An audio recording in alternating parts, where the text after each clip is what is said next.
kenapa sih harus kembali lagi ke bea cukai di bandara, kan repot gitu ya. Kenapa nggak daftarnya di rumah saja atau di kantor bea cukai terdekat di rumah? Nah, ini yang perlu teman-teman ketahui.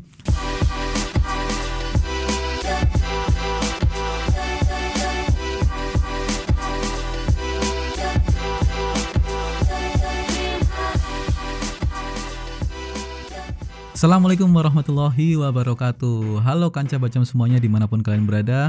Bersama saya Denta. Kali ini saya akan membahas mengenai tutorial registrasi IMEI, atau boleh dibilang semuanya kali ya, mencakup pokoknya semua tentang registrasi IMEI. Oke, jadi sejak dikeluarnya ketentuan mengenai kewajiban registrasi IMEI bagi perangkat handphone dan komputer genggam dari luar negeri, itu kantor Bea Cukai Purwokerto seperti kedatangan banyak tamu gitu. Jadi banyak dari mereka yang datang untuk mendaftarkan IMEI atas handphone yang mereka bawa dari luar negeri. Namun tidak sedikit dari mereka yang belum tahu atau kurang mengetahui bagaimana sih tata laksana mengenai registrasi IMEI-nya. Jadi pelaksanaan registrasi IMEI yang harusnya sangat simpel, tapi mereka pikir itu ribet lah atau apalah gitu. Karena itu di sini saya akan membahas secara detail dan lengkap seputar registrasi IMEI dari A sampai Z. Oke. Jadi aturan IMEI ini adalah aturan dari Kementerian Perindustrian dan aturan dari Kementerian Komunikasi dan Informatika yang diamanatkan kepada Bea Cukai. Yang pendaftarannya bisa dilakukan melalui Bea Cukai. Namun wewenang tetap berada pada Kementerian Komunikasi dan Informatika mengenai aktivasi IMEI tersebut. Oke, sekarang kita masuk ke registrasi IMEI. Pertanyaan pertama tentang apa semua handphone itu harus diregistrasi IMEI-nya? Oke, jadi tidak semua handphone harus diregistrasi IMEI-nya. Ada beberapa handphone yang tidak perlu diregistrasi IMEI-nya, yaitu handphone-handphone yang diproduksi di dalam negeri atau buatan Indonesia, itu nggak perlu diregistrasi IMEI-nya. Itu secara otomatis akan terregistrasi. Kemudian yang kedua adalah untuk handphone yang dari luar negeri namun sudah dipakai di Indonesia di dalam negeri sebelum bulan April atau bulan September tahun 2020. Jadi sudah dipakai dan sudah memakai kartu perangkat seluler dalam negeri, itu secara otomatis dari Kementerian Komunikasi dan Informatika memasukkannya ke dalam daftar whitelist atau pemutihan lah, kita anggap seperti itu. Jadi tetap bisa dipakai walaupun handphonenya dulu berasal dari luar negeri. Kemudian handphone yang milik teman-teman yang mungkin berkunjung ke Indonesia tapi dalam waktu sementara, artinya cuma berkunjung sebentar, atau wisatawan mancanegara yang akan berkunjung sementara ke Indonesia, kemudian setelah itu kembali lagi ke luar negeri, itu perangkat handphonenya tidak wajib didaftarkan IMEI-nya, namun bisa mendaftarkan ke gerai operator seluler untuk mendapatkan jaringan sementara selama maksimal 90 hari, untuk kemudian setelah itu tidak bisa dipakai lagi pakai jaringan operator dalam negeri. Oke. Kemudian untuk prosedur pendaftaran IMEI-nya. Nah, sekarang yang langkah-langkahnya adalah teman-teman bisa mendaftarkan perangkat seluler teman-teman sebelum terbang atau sebelum sampai di Indonesia. Jadi ketika teman-teman sudah mendapatkan nomor penerbangan atau sudah pesan tiket dulu ya. Jadi teman-teman silahkan buka situs www.beacukai.go.id/register-imei.html di browser teman-teman. Nah, nanti akan muncul di beranda IMEI Registration Bea Cukai, formulir pendaftaran IMEI. Nah, di sini silahkan teman-teman isikan data diri dan data perangkat seluler teman-teman yang akan didaftarkan IMEI-nya. Nah, untuk data diri ini terdiri dari teman-teman perlu memasukkan nomor penerbangan, nomor voyage. Nomor voyage itu untuk kalian yang bepergian atau menggunakan kapal, kalau flight itu menggunakan pesawat. Nah, di sini misalnya kita ketikkan saja Malaysian Airlines, nomor penerbangannya adalah MH737 misalnya ya. Identitas arrival date, tanggal kedatangannya misalnya di sini 27 April. Nah, kemudian untuk identitasnya pakai paspor. Nah, di sini tinggal dimasukkan. Nah, ini kenapa kita butuh paspor? Nah, di sini kita perlu memasukkan nomor paspor di website ini untuk mendapatkan registrasi IMEI-nya. Kita coba masukkan. Oke. Nah, setelah dimasukkan, kita isi full name, nama lengkapnya silahkan dimasukkan. Oke. Kemudian kebangsaan kita tulis Indonesia.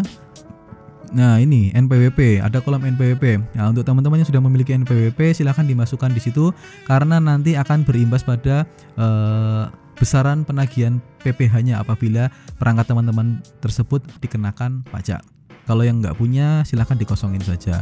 Kemudian isikan alamat email yang aktif yang teman-teman biasa pakai. Oke, setelah mengisi data diri, silahkan dilanjutkan dengan mengisi data perangkat yang akan didaftarkan. Di sini ada 2 kolom, ada device 1, ada device 2. Nah, jadi teman-teman yang dari luar negeri bisa melakukan registrasi email untuk maksimal 2 perangkat saja ya. Oke, kita contohkan di sini. Anggaplah ini perangkat yang akan didaftarkan. Jadi kita masukkan di sini mereknya. Kita tulis Samsung. Nah, tipenya di sini Galaxy A50. Nah, ini untuk RAM-nya, besaran RAM-nya RAM 4GB, kapasitas 64GB. Oke, diketik saja warnanya apa? Biru. Nah, kemudian email.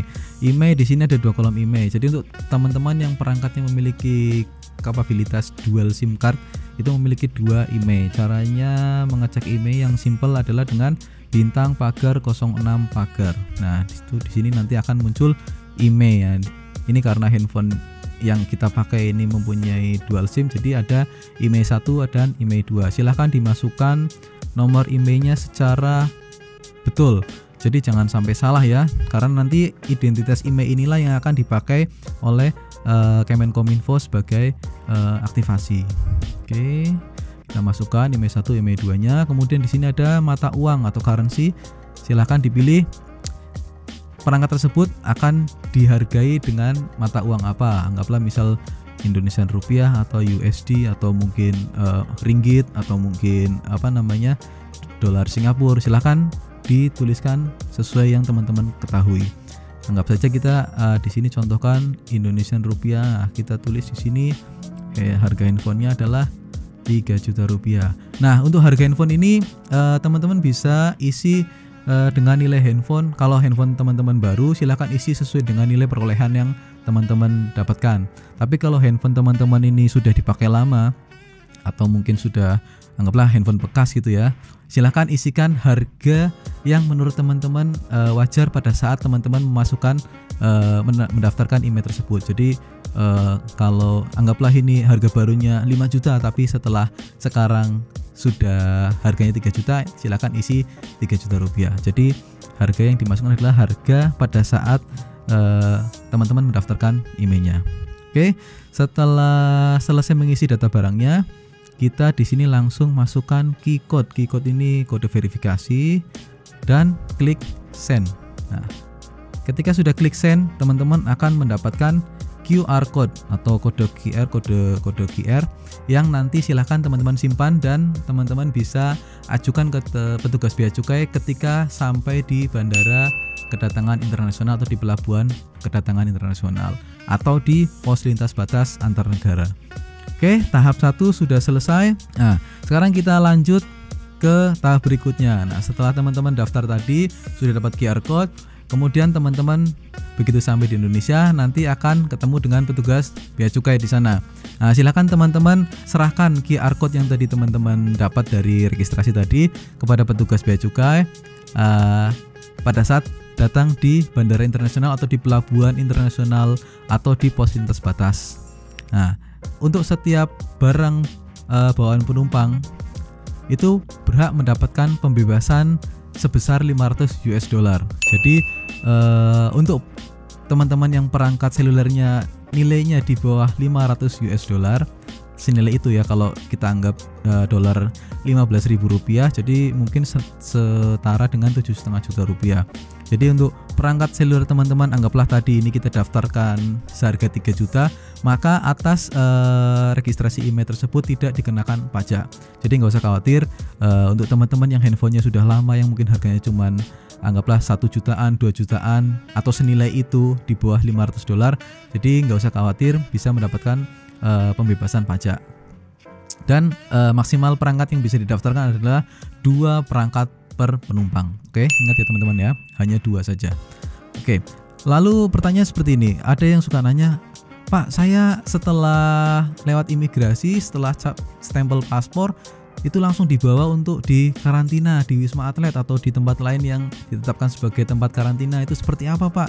Saya nggak bisa langsung ke Bea Cukai nih, handphone saya gimana, bisa daftarkan emailnya nggak?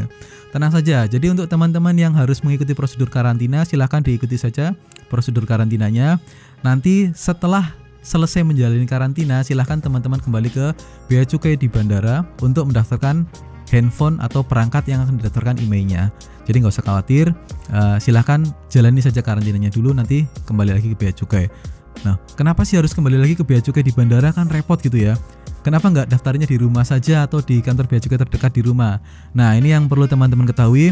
Jadi perbedaan antara pendaftaran email yang teman-teman lakukan di Bea Cukai terdekat selain di bandara kedatangan internasional maupun di pelabuhan internasional atau di pos lintas batas adalah ketika teman-teman daftarkan di bandara atau di pelabuhan tadi, teman-teman bisa mendapatkan fasilitas pembebasan barang penumpang yang sebesar $500 tadi. Sedangkan kalau teman-teman lakukan registrasi emailnya selain di bandara kedatangan internasional maupun di pelabuhan, teman-teman nggak bisa dapatkan fasilitas tersebut. Jadi berapapun nilai handphonenya akan ada pengenaan pajaknya. Itu nanti kita bahas secara lengkap juga.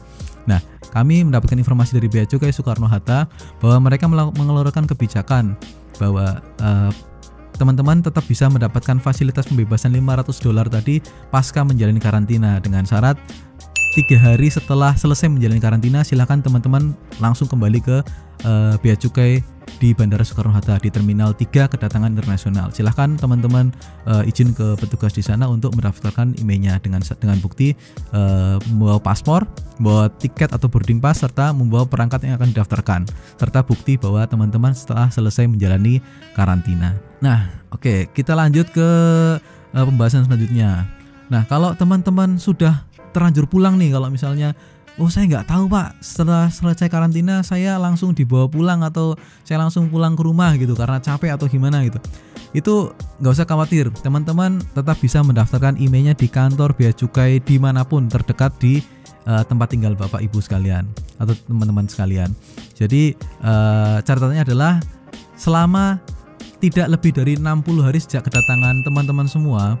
Jadi misal datangnya tadi 27 April, tidak lebih dari 60 hari sejak tanggal itu, teman-teman masih bisa mendaftarkan perangkat seluler teman-teman di kantor Bea Cukai terdekat dari tempat tinggal teman-teman semua. Namun dengan catatan tadi yang seperti saya bilang, bahwa pendaftaran registrasi email yang dilakukan di kantor Bea Cukai selain di bandara atau di pelabuhan internasional itu tidak mendapatkan pembebasan barang bawaan penumpang sebesar $500. Jadi berapapun harga handphone teman-teman semua, mohon maaf, harus kita kenakan pajaknya. Nah, syarat yang dibawa yaitu sama seperti ketika teman-teman mendaftarkan emailnya di bandara, yaitu teman-teman perlu membawa paspor, asli paspor ya, aslinya dibawa, kemudian tiket atau boarding pass teman-teman, syukur-syukur masih ada ya, mudah-mudahan masih ada, masih disimpan. Kemudian membawa perangkat seluler yang akan teman-teman daftarkan. Maksimal tetap sama, 2 perangkat seluler maksimal. Oke.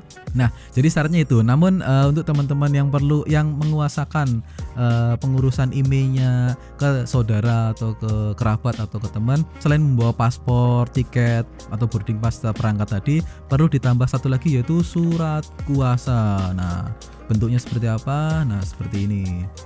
Bentuknya seperti ini kurang lebih. Jadi surat kuasa yang isinya menguasakan siapa yang baru datang dari luar negeri kepada siapa yang nanti akan menguruskan ke kantor Bea Cukai untuk mengurus aktivasi atau registrasi handphone dengan nomor email sekian. Nah, yang penting ada materainya. Oke, itu saja tadi persyaratannya. Kemudian silahkan bawa ke kantor Bea Cukai terdekat. Oke, nah pertanyaan selanjutnya, nah pajaknya berapa nih kalau harus bayar pajak? Mosok handphone saya bekas dipajekin? Nah itu tadi kenapa saya bilang registrasinya di bandara saja gitu kan, karena di sana bisa tidak bayar pajak gitu kan. Nah, kalau ternyata harus bayar pajak karena registrasinya di kantor Bea Cukai terdekat, jadi besaran pajaknya adalah 10% untuk bea masuknya dari nilai pabean. Nilai pabean adalah harga dari barang tersebut, ditambah 10% PPN dari nilai impor. Nah, nilai impor adalah nilai pabean ditambah bea masuk yang tadi sudah dihitung. Dan 10% atau 20% PPh. Nah, syaratnya adalah kalau teman-teman punya NPWP, PPh-nya cuma 10%. Kalau teman-teman nggak punya NPWP, PPh-nya 20%. Jadi anggaplah teman-teman nggak punya, totalan pajaknya itu lumayan besar, kurang lebih 40% dari harga perangkat teman-teman.